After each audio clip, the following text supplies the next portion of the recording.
In Rome, a thief named Enzo flees from the police, taking a gold watch with him. After an intense chase, he hides in an old port, but when the officers arrive, Enzo is forced to jump into the Tiber River and wait for them to leave. Shortly after, the officers decide to search elsewhere, and Enzo takes the chance to get out of the water. However, he ends up stepping on several barrels of radioactive material, his body becoming completely covered in a dark liquid. Even so, the thief flees back home, but as soon as he arrives, he begins to feel ill and runs to the bathroom. Enzo begins to expel the same dark liquid, and when he tries to sleep, he feels feverish and experiences severe discomfort throughout his body. After a difficult night, Enzo wakes up and seems to be feeling better. He then takes the stolen watch and goes to look for a guy named Sergio, who works for the crime boss, Fabio, known as the Gypsy. At that moment, Sergio attends a meeting between Fabio and the rest of the group, including his younger brother, Vincenzo. Since his fathers perished, Fabio has inherited the family business, but his henchmen do not respect him and even question his authority.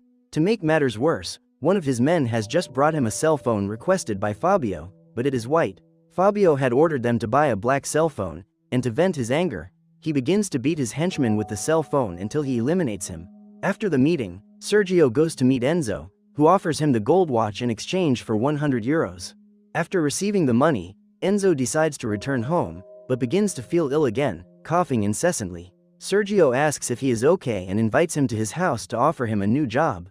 Inside, Sergio goes to get the equipment, and seconds later, his daughter, Alessia, enters the house, holding a portable DVD player. When she sees Enzo, the girl starts talking nonsense, and Sergio tells him to ignore his daughter, as she has mental health issues. The two then hit the road and arrive at an airstrip, where they pick up two brothers who have been hired as mules. Inside their stomachs are shipments of narcotics, and Enzo's job is to help them expel the merchandise using laxatives. The group then heads to an abandoned building and climbs to the 9th floor, as it is the only one with a bathroom. However, once there, one of the brothers begins to suffer from an overdose, as the container holding the narcotics has leaked. Tragically, the man perishes, but Sergio doesn't care and says that the only solution is to remove the remaining merchandise directly from his stomach. His brother is against the idea, but Sergio hands him the glass with the laxative and tells him to drink it all, or he will suffer the consequences. After handing him the glass, Sergio answers a phone call, but the victim's brother throws the laxative in his face and takes his gun.